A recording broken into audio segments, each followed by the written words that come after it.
That's a good one. That's a good one. Oh, God, it's a toad, son. It's a toad, dude. Let's go. I wake up to a little bit of drool on my pillow, feel like it's gonna be a bad day. In 3, 2, 1. What's up, folks? Welcome back to the OneCast. Welcome back to Fishing Friday Live. As you can see, we have a multiplex up here, and we got Ben. Geez, we got Pete. I'm sitting right here, yeah. We got Pete's lovely wife in the passenger seat, and we have our great friend Michael Johns from FX3 Inc., who's down in Eufaula, Alabama right now. Before we get started, head on over to onecastfishing.com. Use the code TheOneCast to get yourself some of those snagless jigs, weedless net heads, the soft plastics that Ben just launched.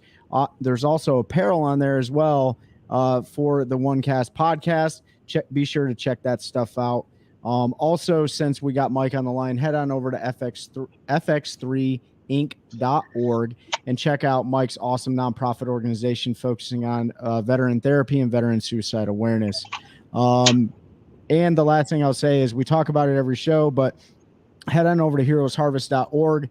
Check out that 501c3 nonprofit organization focused on veteran outdoor therapy, special for His Glories Outdoors, and special operations bass anglers, which we are getting ready to fish a derby in a couple weeks up at Lake Norman. That is in memory of Chief Warrant Officer Cantrell, who lost his life saving his family in a fire. So appreciate everyone's support. Ben, what's up?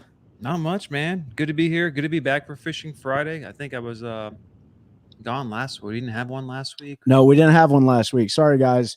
Sometimes we like to take a little hiatus once in a while. It's one of those things that overcome by events. And I know, like this week, Pete's on the way out to fish a tournament, and then next weekend, like I won't be here because a concert and all. So, but it's just we still hold them even if we're not here, or we try to sometimes. Like Pete tonight is calling in from the road, which is awesome.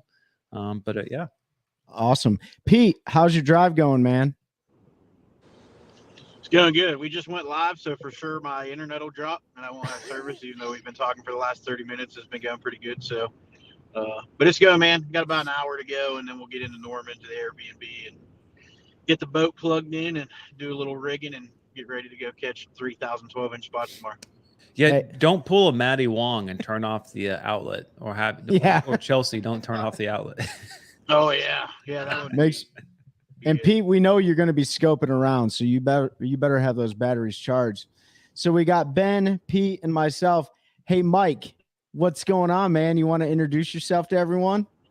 Hey, guys, I'm Mike Johns. Everybody knows me. I'm the founder of FX3 Incorporated. We concentrate on veteran suicide. I like taking vets out. And, a little bit of mental health and wellness. A lot of us, we take for granted some of our freedoms that we have every day. And there's men and women behind the scenes that are making that possible. And so what my nonprofit does is helps those men and women out that, when they need a break or they need a day out on the water, they need some shoulder to lean on. That's what FX3 is there for. And, our main goal is obviously to end suicide. But another goal is just to meet as many veterans as I can. So that's the one thing. I'm also an angler. I'm not really. I don't consider myself. I consider myself a pro. Let me see. You're a pro. You're a pro. I consider myself a pro, but I'm not a pro. So you're an angler, obviously. Fishing is an awesome platform to further, veteran suicide awareness and just get out there and enjoy fun with, friends, family, and grow a new network and stuff. But where are you at right now? Oh, I'm in Eufaula, Alabama, just wrapping up the regional championship for the BFL. So the top 45 anglers from 4 different divisions make up the regional championship. Didn't have the greatest tournament. Ended up 70th out of, I think, 168 boats. So not the worst finish, but not the greatest. What a grind yesterday was. Man, I tell you, that's one thing I want to bring up, though. People don't realize tournament fishing is very mentally challenging. It's a lot on your mental plate to actually get out there and break things down. Today was really a struggle, but I able to put together a limit, kind of get things into perspective. But people don't realize that fishing a tournament can really get to you sometimes.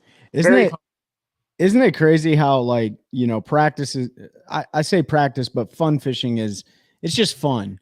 But then when you're starting to prepare for a tournament, you got like all this crazy amount of pressure and stuff that's on you. And then come tournament day, that's when you really find out if you're a pro or not, huh?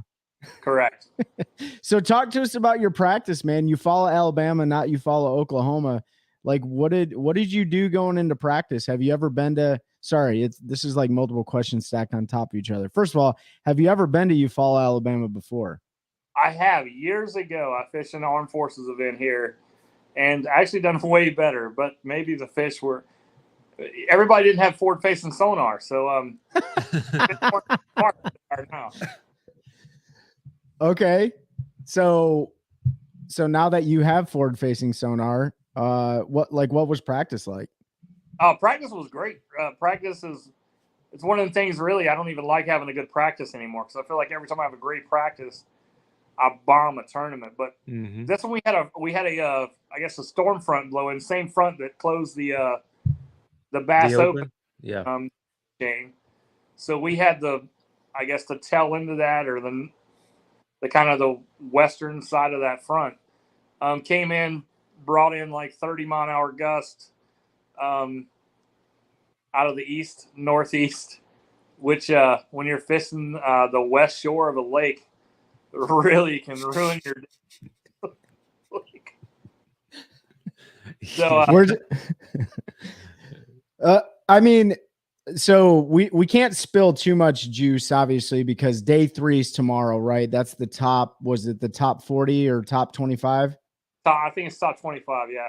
So top 25 fish tomorrow. So we're not going to give everybody the juice. But real quick, we got a couple people that just threw up some messages and stuff. Who said they're going to be fishing the Armed Forces Fishing League? Do you know who that was? I don't know, because and we're sorry. I've got my phone up here with the Facebook chat, and then on our platform here, the software, it just says Facebook user. So, and it's not on the Facebook chat. So whoever it was, if you want to comment back, well, thanks.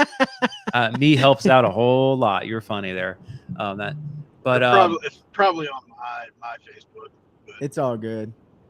He said, I'll be fishing the Armed Forces Fishing League Louisiana event on Sam Rayburn Saturday. Crazy thing is we will be fishing during the full solar eclipse. I wonder how that'll affect fishing. Mike, since you're a pro, and you are a pro, dude. Like, you fish the National Professional Fishing League. You've been fishing sanctioned events for a long time now. Now you're fishing Major League Fishing, BFLs and Toyota Series and stuff like that. And then next year we'll talk about that. But based on your experience, like, is the full solar eclipse going to affect the fishing on it could change a couple things. I would look for that. I would think it would change maybe a feeding pattern on. I mean, that's something very interesting. I don't think I've ever fished an event during a total solar eclipse, but I would think it would alter maybe a fishing pattern. It could change some feeding times, maybe cause the fish to maybe even begin to feed. Could, if they're in the middle of the feed during the eclipse, maybe it turns off the feeding. That would be interesting. Yeah. I don't have any experience with an eclipse. Do you? Other than trying to see one? I've never fished during one. No. Yeah. The last one was the partial one, I think. Or was the full one they had here? Like, it was like 2016, 17. Because I remember being on post and everyone going outside to look at it. I was doing language school. Yeah. Ben was learning how to. What was your language you were speaking or learning? Russian. Coq de la. Yeah, I have no idea how the eclipse is going to affect it, man. I don't know who's commenting, but it's funny. But and we are sexy bastards. I appreciate that. So practice you weren't dealing with those crazy winds and stuff, right? That was pretty chill. Yeah. So practice Saturday all the way through Wednesday. We had bluebird skies, 6-mile-an-hour winds. Back in the day, MLF used to be the FLW, and they used to say the acronym FLW stood for Fishing Lousy Weather. And day one of this championship did not disappoint. But yes, so practice was great. Sunshine, bluebird skies, you were able to work docks if you wanted to work docks. You were able to throw buzz baits out on rock ledges. It was kind of a weird feeding pattern. However, as far as brush piles on bluebird skies, no fish on brush piles. I heard of guys, and I don't want to give away too much, but I heard of guys finding them out deep. And I know a couple of guys that are fishing tomorrow that found them out deep, even in the crappy weather yesterday. I know a guy that actually pulled together 17 pounds yesterday, way out offshore. So kudos. So I don't want to give away too much of what he did, but finding them out deep in bad weather, that was very impressive for the guys that weighed in those 18 and a half pound bags that found them very deep yesterday. And, those are 4 and 6 footers out there in the middle of this lake. It was kind of a rough day. And me and my co yesterday, I will give it to him. It was a rough boat ride. We had about a 43-mile trek that we rode across 4 and 6 footers that if it wouldn't have been for that big Ranger, we probably would have just called it quits and maybe got a beer somewhere. How did you you've been there years ago, but a common question that a lot of people ask is like, when let's just say you follow Alabama's a new body water, how did you go about breaking that down? What did you do first? First thing I do, if I'm even, it had been so long since I'd been, I still looked it up on Google Earth. And what I like to do on that is I like to break a lake down into 3 sections. And I'm a Florida fisherman, so I'm wanting shallow. First thing I wanted to do was break down the river. And I was like, well, pretty much north of the launch is all river. It's, a couple creeks here and there, but there's no main lake. It's no wide body of water. It's river. So I'm from Florida. Let's go river fishing. So that was my first. All right, I got that triangle. So now I got 2 more parts of the lake to break. I got main lake, and then I got creeks to break down. Well, the lake's so big, I can't put those into 2 separate categories. I can't just say main lake and creeks because there's so many different creeks. So then I quartered the lake off. I would go to Navionics, and if you guys don't have a Navionics account, you can just sign up for one for free and see a standard mapping from Navionics. I'm not sponsored by Navionics. They don't give me any money for this. But if you're looking to break down a body of water, that's a really good thing to look at contours and such for your graphs. But yeah, so then I just looked at Navionics and kind of quartered the lake. Actually, I put it in thirds. So I had a top third, a middle third, and a bottom third. And because there were so many creeks feeding in. Anyway, I broke those down in the areas I like to fish. I looked once again on the contours. I looked for shallows. And, of course, I like fishing docks. I'm from Florida, so throwing a fish on a dock throwing a worm on a dock is awesome. But then throwing a buzz bait, obviously, if you don't know me, if you ever fish with me, you'll know I will throw a buzz bait at 2 p.m. on a bluebird sky day because I don't care. I love buzz bait fishing. And matter of fact, my biggest fish today, a 3/8, came off a buzz bait on a rock point at around 12:30. So wait, so before we go any further, and I told this story months ago, I went down and fished with Mike during a what was it called? Help Our Heroes event, Mike? Yeah, Help Our Heroes, yep. Mm-hmm. Yeah, and Mike, you're my hero. I'm not your hero. You're my hero. No, so I go down there and we're practicing when was that? It was in July, wasn't it, Mike? June, July? Yeah, something like that. And I think it was early. Was it? It was right before the 4th of July, so it was like June or something. Yeah, so late June. So we're in Bobby Lane's backyard essentially, and we go practicing, and of course Mike has a buzz bait and he has his whole weapon system laid out, Florida weapon systems, but he launches this buzz bait and it sounds like 105 millimeter artillery round or mortar round, just coming straight at you. It's like, whee! Does it still do that, Mike? Oh yeah, so ceramic gears, man. So I love it. So my co-angler today, I didn't throw the buzzbait yesterday. My co-angler today compared it to the screeching of an owl on a dock. I wonder if it draws the fish to the buzzbait, because I got to give you a lot of credit. Like, you know, I'm not the guy that throws a buzzbait. I always have one tied on, but if you have confidence in that bait, like, and usually you're going to get big bites when you get that bait bit. It's not going to be a whole lot of bites, especially up here right now, but it's going to be a decent fish. So you broke the lake down into thirds.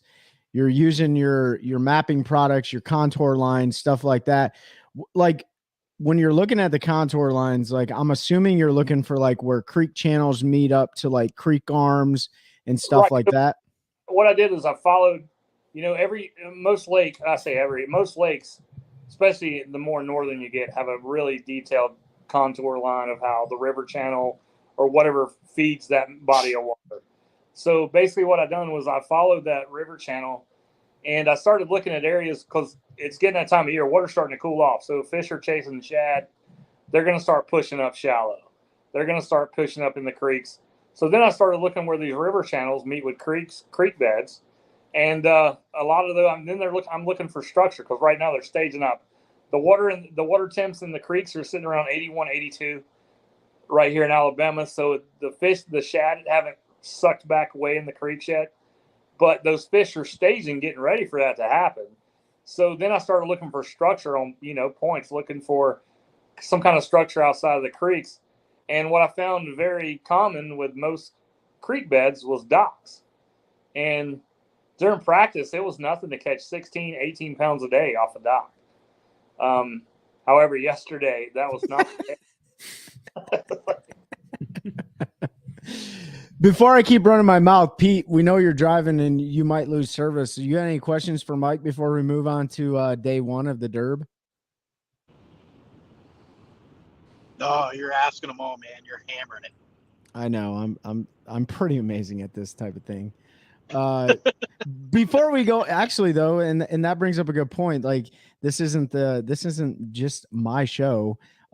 Pete is heading up to Lake Norman right now to fish a derby. Pete, how are you gonna break down Norman, since you really have never been there before? Yeah, I've never been there.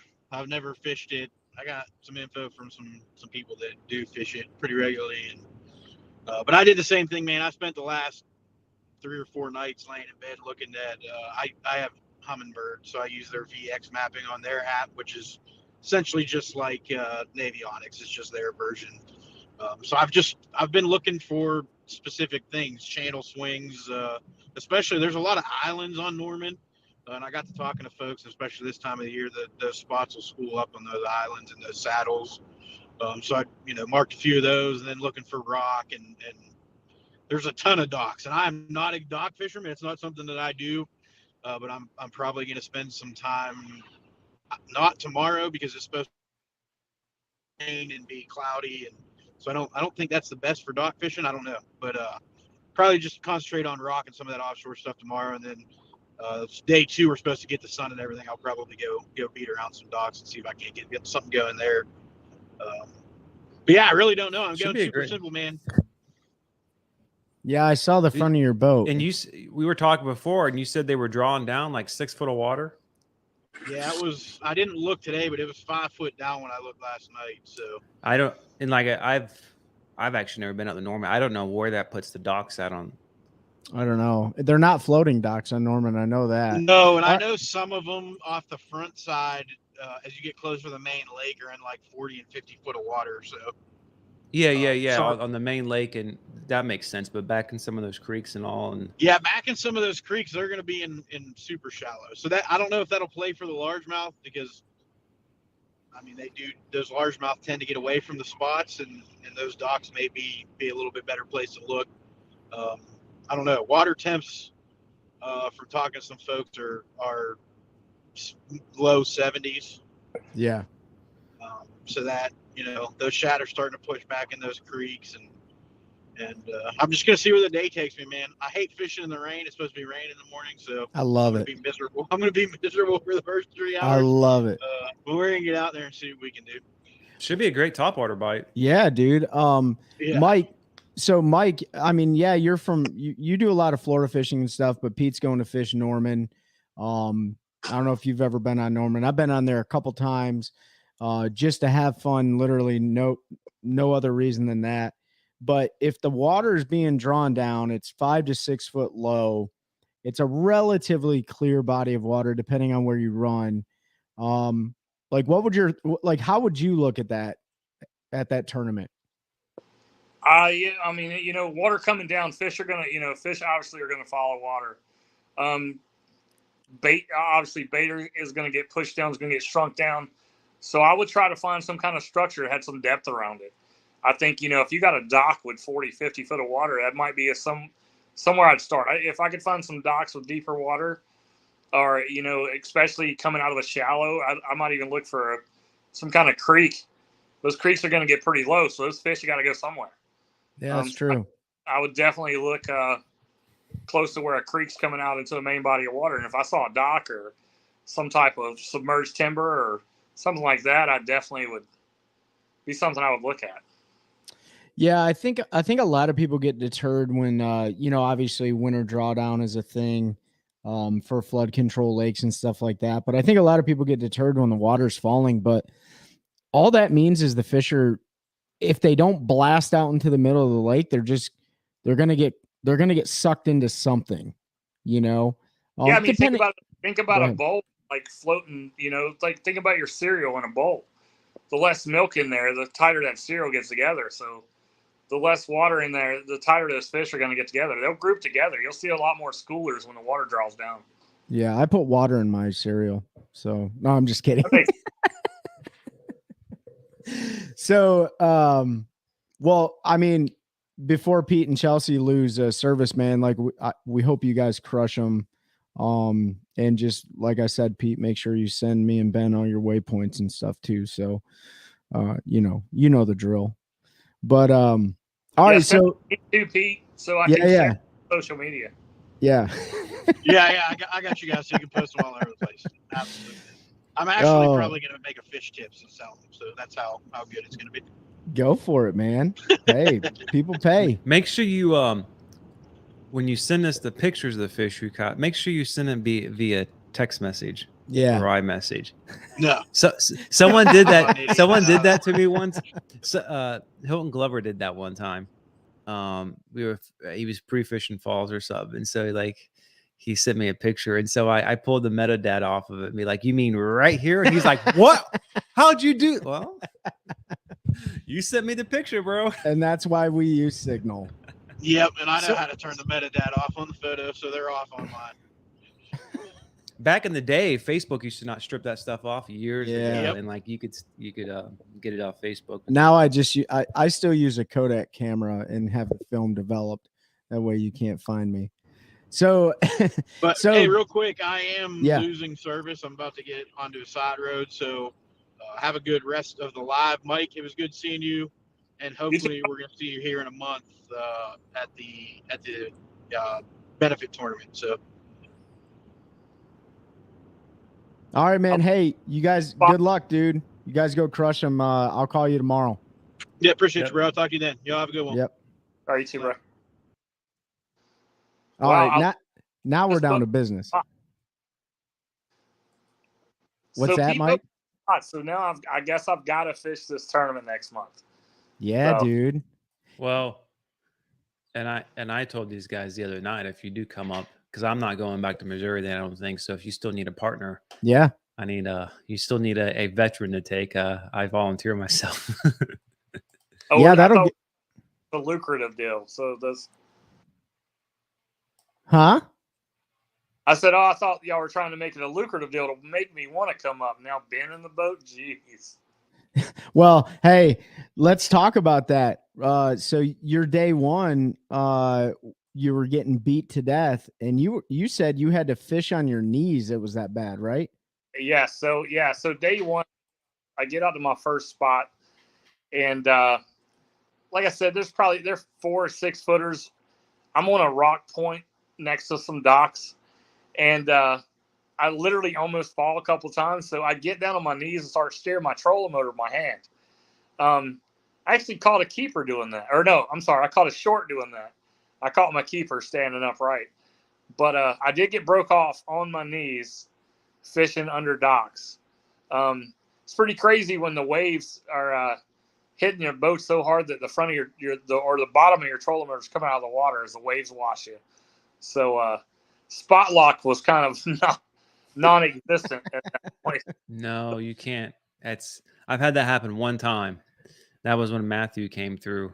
Ooh. And I was at a car at Bugs Island. And yeah, I didn't have spot lock then, I don't think. And I gave up. I gave up on my offshore spots. I was like, I got to go back to the creek because I can't stay out here. Yeah, every time my trolling motor come out of the water, Garmin didn't know what to do. It was just like spinning, and the head would turn around like, I don't know where we're going, but spot lock's not working. So that's when your co-angler has to sacrifice his body, and you tie him off to the power poles, and he becomes your new drift sock. So yeah. So yeah, dude. So you went out there. You stayed on the bank, right? That was getting blasted by the wind. I did, probably for about an hour. Because my fish were there. Looking on LiveScope, I'm seeing 30 bass stacked under these docks and on these points. And so I know my fish are there. I just got to be able to fish them. And like I said, got a couple bites, missed a couple, got broke off. But how deep's the back of your boat around these docks? Oh, well, it all depends on what part. It was actually the front of my boat by the time it's all said and done, because pretty much the back of the boat was facing the docks. So, yeah. But yeah, so we're sitting in about 19, 20 foot of water. Okay. Cast the 12 foot of water on docks. Yeah. What was your go-to bait? I tell you, not sponsored by them again. Big Bite Baits makes a shaky head in a 1/2 ounce, and it's a new design they have. It's like a triangle, but it's really good in rocks. And so that Big Bite Baits shaky head in a 1/2 ounce, the mega with the big hook, not the small shaky head hook, because man, I tell you, I want to get off on this for 1 second. Co-angler today was using a smaller hook today, and he had probably 4 fish swallow a hook that weren't keepers. And at one point in time, some of these fish are going to suffer. They're going to die because they've swallowed these hooks. Mm-hmm. So using those small hooks, I'm totally against them. Like, I don't like a Ned rig for the same reason. And I get it. They catch fish. But anyway, off of that rant.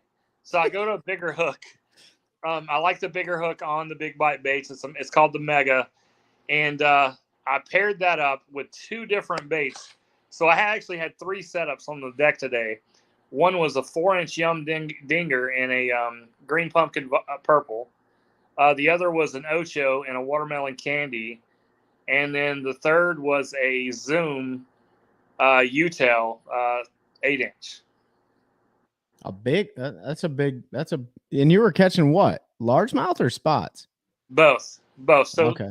A lot of spots here, but I mean, the largemouth love that tail. Spots will pretty much eat about anything you put in front of them. That's right. But largemouth are usually pretty finicky.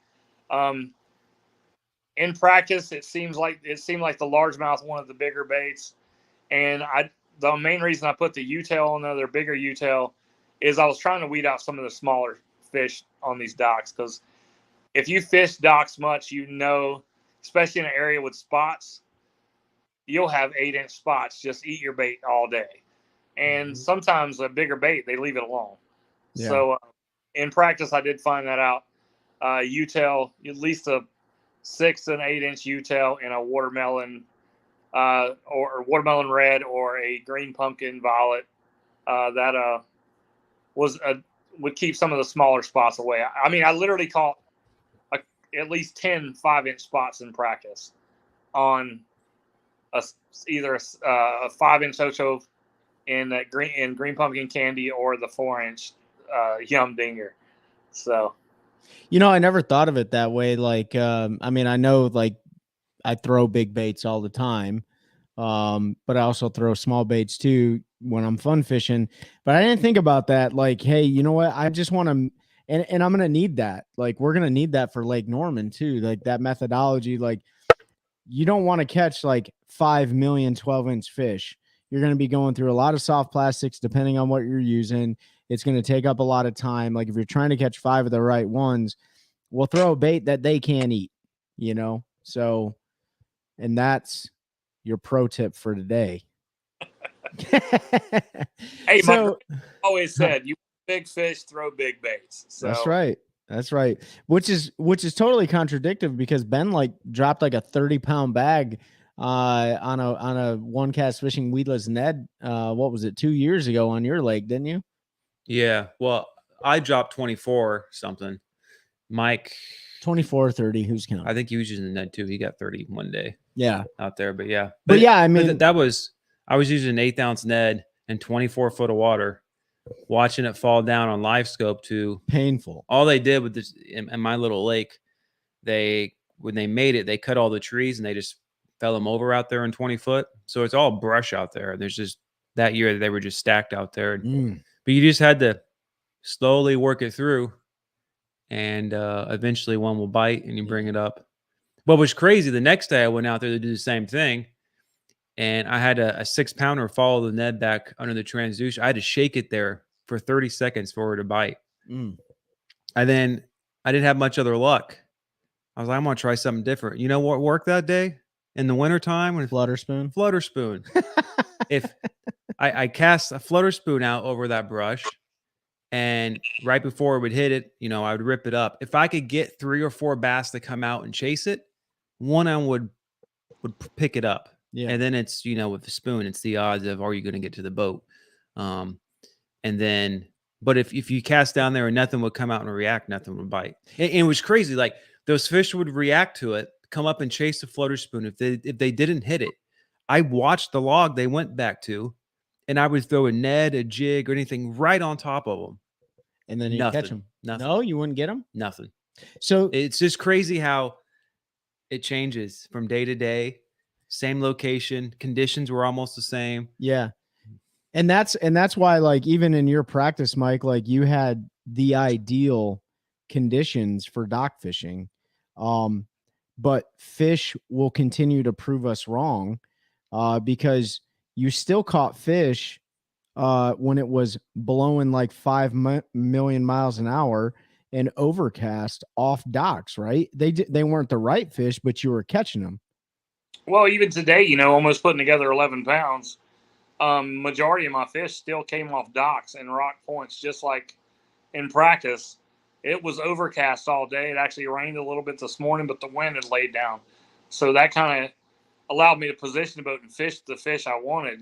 But yeah, so it held up. Normally, you know, when it's cloudy out, those fish are cruising around. But like I said, I just feel like this time of year in Alabama, those shad are getting ready to move up shallow, and those bass are staging up, just waiting for it to cool down here. Yeah. Actually, that was one thing for sure. Is I'm Florida all day, you know, and I'm from Florida. It was 45 degrees Sunday here, and I'm in 2 pair of jogging pants, a pair of Under Armour pants. I had on 2 sweatshirts. By the time when I got to my first spot, I actually had to take my jacket off so I could cast my reel because I couldn't even move because I had so much crap. You look like a snowman out there, huh? I look like a Puff Marshmallow Man. that was. It's not cold. Yeah, how warm was it? What was the actual temperature like when you stopped? Like during the day, what did it get up to? It got up to like 80 degrees. It got up nice. See, I absolutely hate those. It's usually spring and fall, right? You got to layer up in the morning because you're cruising down the lake at 70 miles an hour. And we talked about this the other day. I get too lazy. It's 2:00 in the afternoon and I'm sweating because I still have all my cold weather gear on. You know, maybe I've taken my jacket off, but I still got all my bibs. I'm like, I don't want to take the time to. Yeah, I do the same thing. Take it off, you know? Like, so and Charlie just wrote a comment. We're going to dive into this because I definitely wanted to hit this topic. But, you know, anytime my friends are fishing, like, you know, Mike's out there fishing, Pete's going to a tournament, Destin and Harvey are fishing down in, you know, in Florida. I had to go out for a couple hours a day. And Mike, you saw the pictures I sent you. I had to send you some pictures. I was whacking them. Oh. And, you know, but I was out there in jeans and it was like 78 degrees. I'm like, what mistake did I make today? And I didn't have an option to take them off because I ain't got nothing on underneath. But, so Charlie, and Mike, I know you talked about this a little bit, you and I last night. Charlie says, so after listening to the last episode that just dropped, and that was with Nick Kincaid, he fishes the Toyota Series as a co-angler. Charlie said, I'm reconsidering fishing the Toyotas as a co next year. I have almost no tournament experience. Should I fish the Toyotas and Nation as a co or just Nation? And Mike, you have a lot of experience fishing. You're a boater, but you have a lot of co-angler experience, like having co's on your boats. What is your recommendation for Charlie?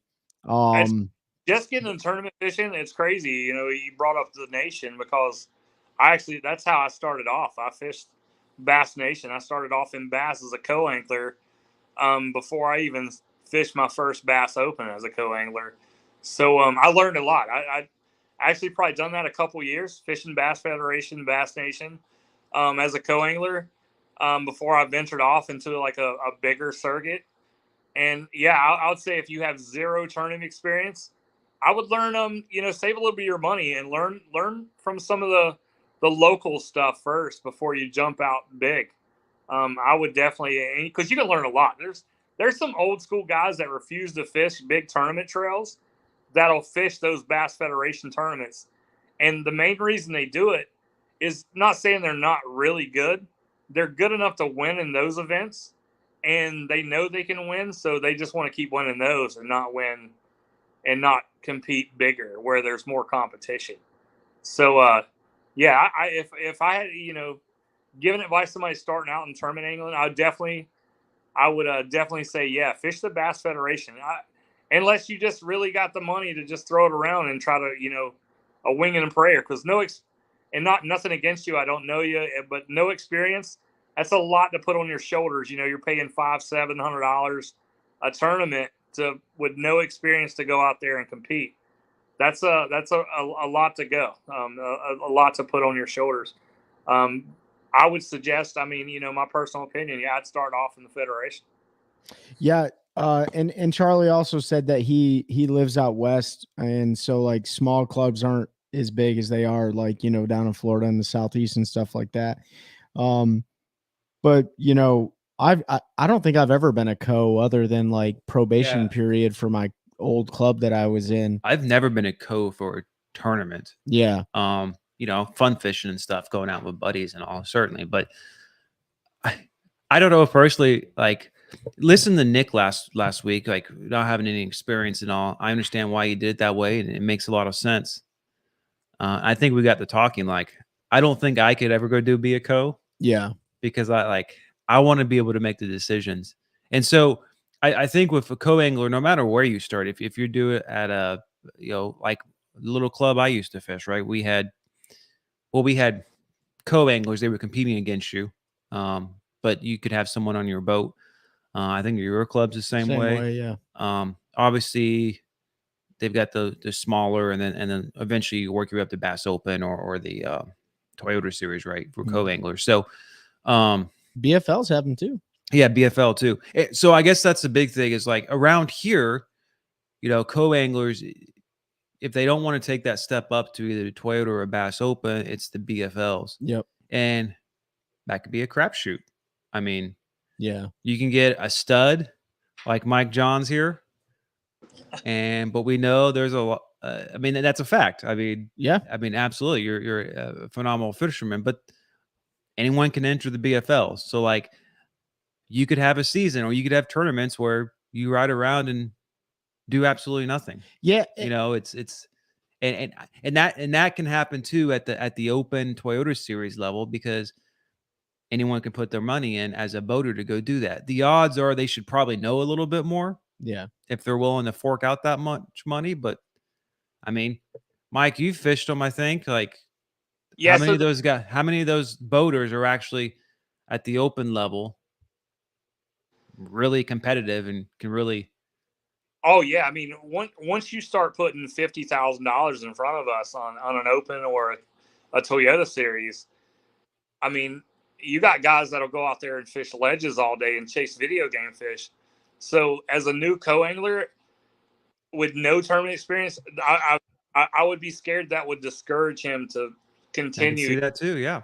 Mm-hmm. You get a guy that's just locked on. Like I got a buddy that, I listened to him this morning. I kind of talked to him off to the side after, but he told his co-angler, he's like, "Look, I'm sorry, but I'm fishing. We're ledge fishing all day. I'm going to be fishing deep, and I'm going to be chasing the school of fish with my sonar." So it's pretty much co-angler has not a lot of options, and so with tournament experience, I told the guy, I told my buddy, and I'm not like saying I'm some great guy or whatever, but I was just like, man, think about the way you just talked to that guy when you were a co-angler. Right. Like, what if your boater come to you and said, "Hey, yeah, you're pretty much not going to get a chance to really fish good today because this is what I'm doing." I was like, at least you're going to chase schools of fish. Try to make it where there's some open water you can at least cast into. Have a dream. So and Charlie, if you're still on, this is just my opinion on it. If you don't have small clubs, and you don't have a buddy that's willing to take you fishing, obviously you should definitely try to educate yourself as much as possible. And what I mean by that is, there's, and I'm going to ask Mike this question here in a second, but there's a lot of like techniques that you'll, and I don't know your experience level. So I don't want to, you said no tournament experience, but I don't know how you fish. So there's a difference, right? So like, do you know how to skip a dock? Do you know how to use a drop shot and vertically fish? Do you know how to, all these things matter, especially being at such a disadvantage as a co-angler. The beauty of it is though, is if you have the money, you don't even have to, definitely take fishing rods, but like you're basically hopefully paying for an education. Like it's almost like taking college credit hours. If you get paired with the right boater, like somebody like Mike, even myself and Ben, we're willing to share knowledge. We want people to be better. We want to show them how to tie a knot, use different techniques and stuff like that. All anglers are not cut from the same cloth. I can tell you that. So, but if you do get paired and say you don't catch a fish, at least hopefully you're getting an education out of it. I look at it literally like up $700. There's a college semester. You know what I mean? Like hopefully you're learning some stuff. But Mike, we talked about this a couple of days ago, or I guess yesterday. You had a I'm not going to say bad, but you had a decent co on day one, and then you had a decent co on day two, but some things happened. For Charlie's sake and for the rest of whoever's watching, like what are some of your do's and don'ts, or maybe some of your don'ts from the front of the boat to a co-angler? And it was vice versa. So co-angler I had today was pretty solid. Oh yeah, vice versa. My bad. Yeah, my co-angler yesterday was a good guy, great guy. Got a little negative, and I get it, man. The bite was tough. You're talking about one keeper fish put in the boat all day. We're getting, obviously the first hour, I got us out there getting beat to death in waves. And, but yeah, so my dues as far as when I get a co in the boat, I'll give you the back half of the boat. I don't mind. You can bring 400 rods. But when I say, hey, we're fixing to take off and leave, don't be trying to rearrange those rods and take 10 minutes, because when I say we're fixing to go, I'll give you a few seconds because I'm going to tell you we're going before I make my next cast. And then I'm going to say, hey, we're getting ready to go. I'm going to make a cast. And then when I'm done, I expect you to be ready. Other than that, stay positive, man. Life's too short to really get down in the dumps. Hey, yeah, I get it. There's a lot of pressure, especially in competing in a championship. A lot of pressure on us to do well. But at the end of the day, I could be having a bad day too. Obviously, yesterday was not the great day. But my definite dues: you go into tournament angling, don't ever, just because you're having a bad day, look at the bright side. You're competing. That's right. Always keep that in your mind. So what? Fishing's, you'll learn once you get into tournament angling that that is the most humbling sport ever.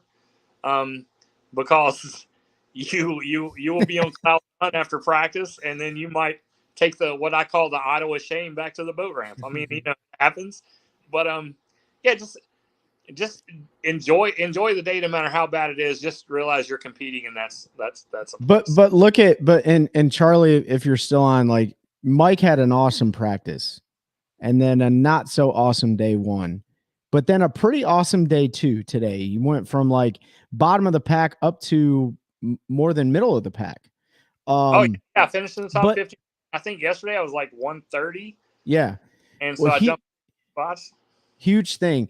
And then for new co-anglers, like, if I'm a co-angler, because I'm a boater, there's a lot of stuff that a boater is responsible for. One is your safety, right? A boater has a level of pressure on them because they got to keep you safe.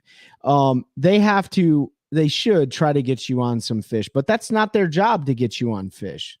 Their job is to fish and compete, but they are in charge of your safety. So, like, if you're preparing as a co-angler, it's not the rods and reels that I would prepare as much as it's make sure I have the right cold weather gear, the right rain gear, the right lunch box that's quick and compact, the right tackle system to where it's quick and compact.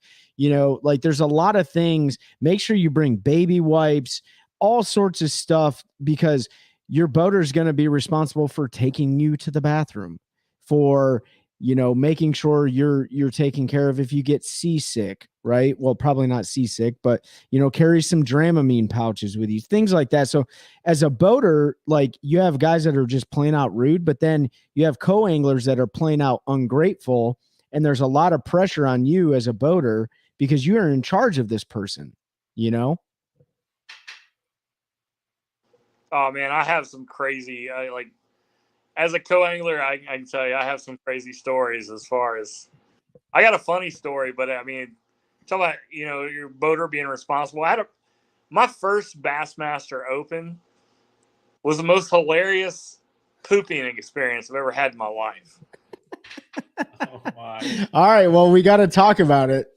All right, so me and a couple friends had went out to Hooters. We're out at Neely Henry Dam in Alabama. Or no, that's in Tennessee, excuse me. That's in Alabama, right? Yeah. I don't know.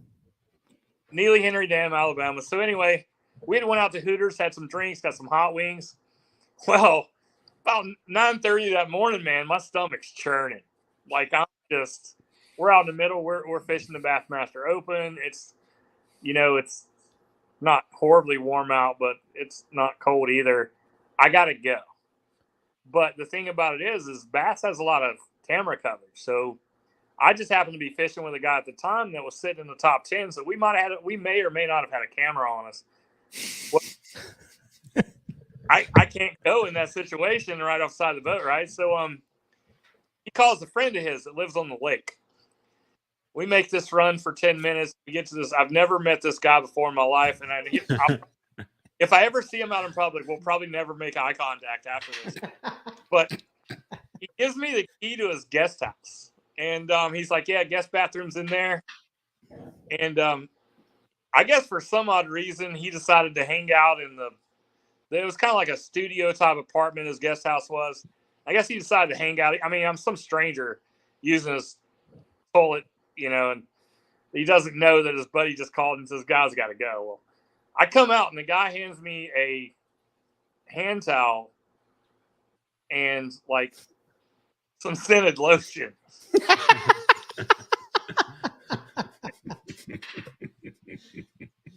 And so I like wipe my hands on the hand towel and try to hand it back. And the guy just looked at me with the biggest disgust on his face. Like, no, you keep that. You keep that.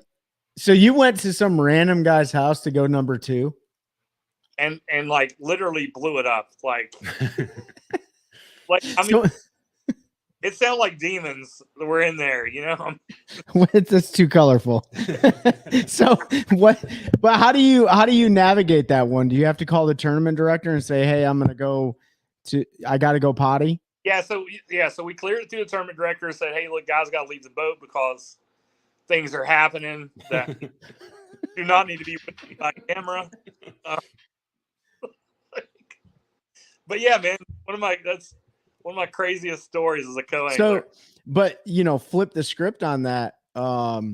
It could easily happen to your co-angler too. And Charlie said, "Hey, thanks guys." He said, "I'm going to think about it. I'm not thinking I need to win, but more as an opportunity to fish the California Delta and Colorado River without having to drag my boat for that." Oh, I mean, Charlie, if you have a boat, like that changes everything. Well, so go listen. I mean, and if you just want to learn more, like what we talked about with Maddie on the last 2 episodes, the first one Maddie was on. Yeah, Maddie won because he fished. He had his old boat. That wasn't necessarily always seaworthy. I guess probably a good way. Right. I guess it's seaworthy, but it was an older boat that he had got. That's what he could afford at the time and all. But he fished the coast for a year and finished dead last. And one of the problems was, like, on the one event, he took off and the guy's motor alarm went off. He just kept rolling. It basically blew it up. The guy couldn't hear. He couldn't hear. He was like 80 years old, right? He's like, "Oh, we're just going up here another 15 minutes." It blew the motor.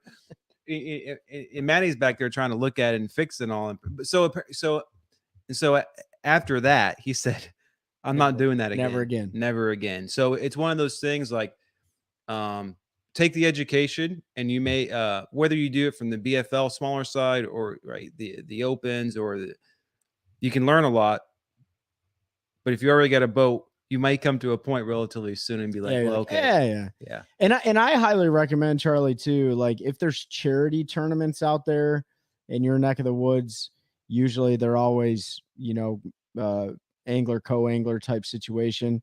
I always encourage everyone to jump in charity events, like the Help Our Heroes Mike, the one that's coming up with Special Operations Bass Anglers here in 3 weeks that Mike's going to drive up for.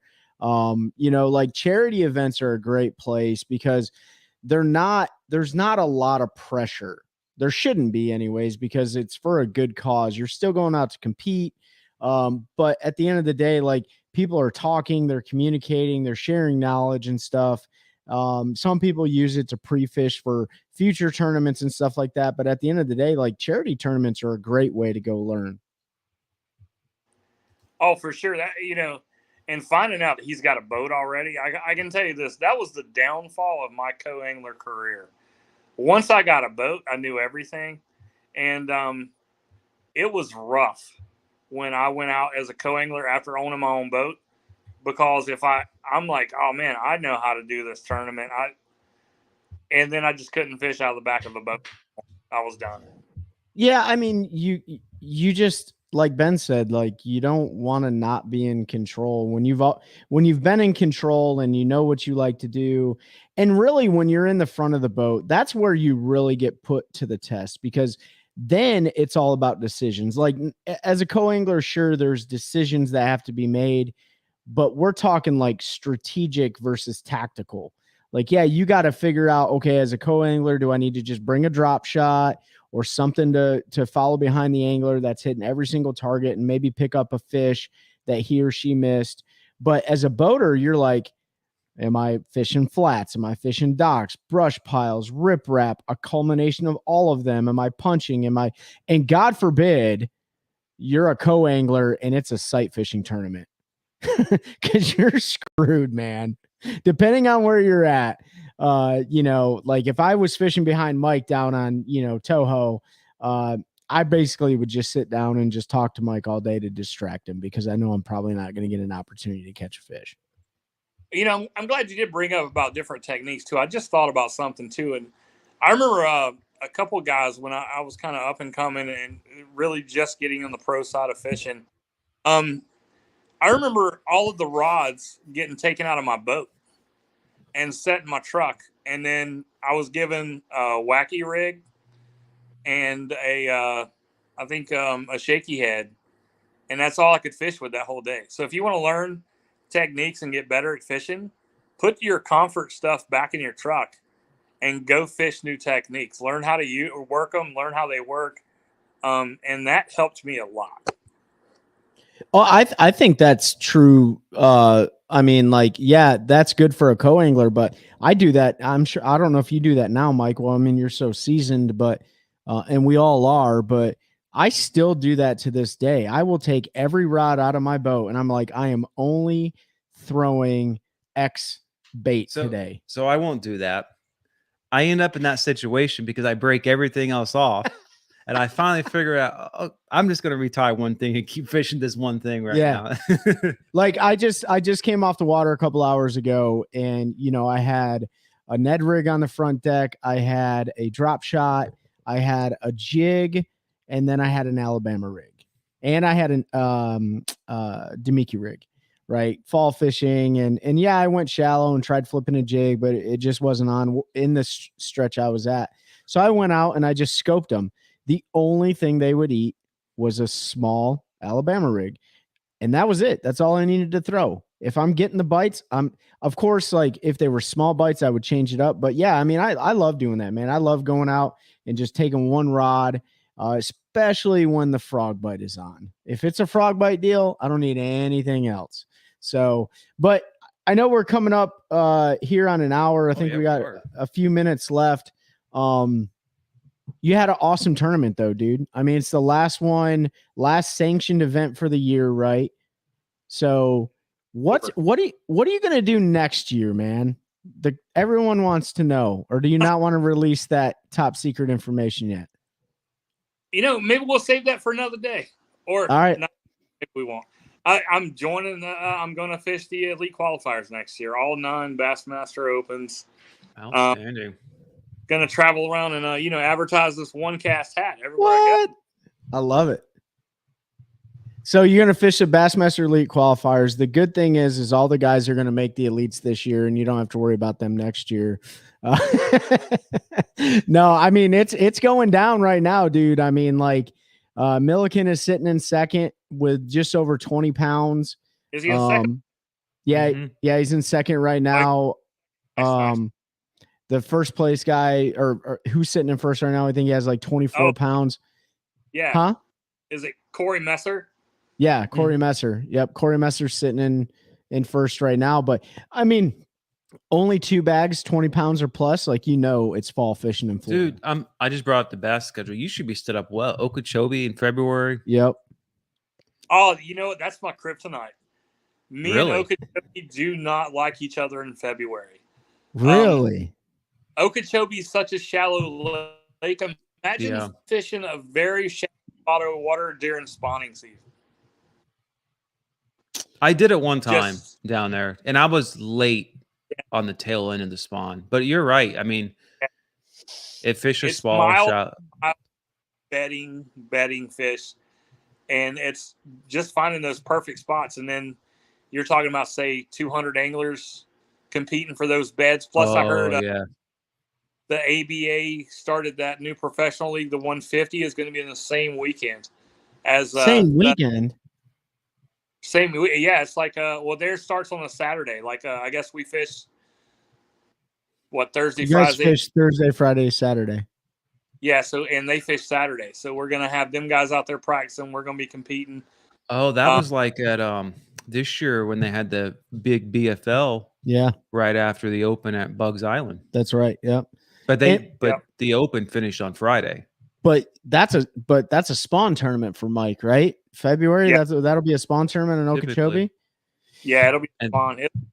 It's a good. I mean, it's a good chance to catch a 10 or 11 pound bass.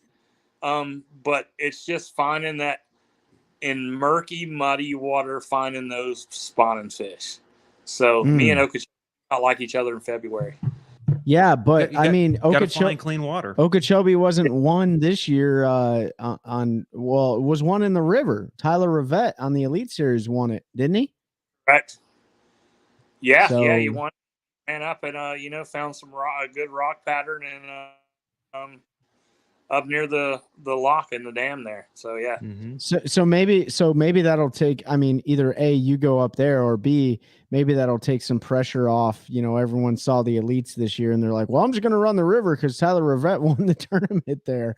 And you never know, dude. I mean, yeah, granted, Okeechobee fished super small this year, but that vegetation can change over this winter. Oh, Right? it can. I'm not going into it negatively at all. I'm just thinking, me and Okeechobee don't agree. I'm hoping this is my redemption year next year. This is Michael John's FX3 Redemption 2024. That's the new series. All right. So you just that's what's going to be. So yeah, dude, Bassmaster Elite qualifiers, man. That's a couple things happen with that. One, you could punch your ticket to the Bassmaster Classic. Two, you could punch your ticket to the Bassmaster Elite Series. And the cool thing is it's very diverse. And I would have to submit between the Toyota Series and the Opens, those are the biggest like meat grinder tournament series that are out there, man. Oh yeah, by far. I mean, think about with the elite qualifiers or the Opens, and even the Toyota Series, you've got the guys from the elites. They'll come down and fish those Opens. You got the guys from the Tackle Warehouse Pro Circuit or the Bass Pro Tour that'll come down and fish that Toyota Series. So, I mean, I've fished next to Trevor Fitzgerald. Brian Schmidt. I mean, it's a grind. It's not. The chance to fish against big names and to compete. Once you hit that level, it's amazing actually, and very competitive. It actually be interesting how many of the elite guys will fish that first one, because a lot of times they do because it's close to the first events. But this year, where are they starting at? Toledo Bend. Yeah, Toledo Bend. Yeah, and then don't they go to Arkansas after that? It's like Rayburn after, or something. Yeah. Yeah, the Opens go to Arkansas. We hit like what is it? Yeah, we go to Okeechobee and then the Opens fish in Arkansas. Yeah, that's the one. You guys might be punching ice there, man. It's gonna be cold, dude. It's gonna be cold. It won't be that cold. Well, hey, Mike. Before we drop off here, man, plug any of your socials that you want anyone to follow, because this is gonna get posted anyways on our social media, so people can rewatch it and stuff. But plug all your socials and anyone you want to thank. He just dropped off. Oh no, sorry. Wrong button. Look, hey, I mean, that's why I fish and don't do so. I'm not an IT guy. Yeah, neither am I. Ben's better at it than I am. Anyway, if I hit the chat, it makes me leave. Yeah. We already got your stuff scrolling across the bottom, but yeah, plug any of your socials if you want everyone to give you a follow. Yeah. You want to follow me? Follow Instagram is at FX3INC. Twitter is same at FX3INC. On Facebook, it's FX3 Veteran Support or FX3INC. Or you want to follow me as an angler, Mike Johns on Twitter and Mike Johns on Facebook. So cool, man. Ben, you got anything for Mike? Mike, hang out. We're going to close the show off. Like I said, folks, go check FX3 Inc. out. Michael Johns doing awesome work for veteran therapy, veteran suicide awareness, trying to save every life that we can. Head on over to onecastfishing.com. Use the code the OneCast to save 10%. Also, head to CarolinaWatersNC.com. Use the code the OneCast, and during the month of October, you're going to save some money, and 20% of whatever you spend is going to be donated to the family out of Lahaina, who lost everything in the fire in Hawaii. And we can, thank Maddie Wong for hooking us up with that GoFundMe link and stuff like that. So appreciate everyone tuning in, and we will see you guys on the next Fishing Friday Live.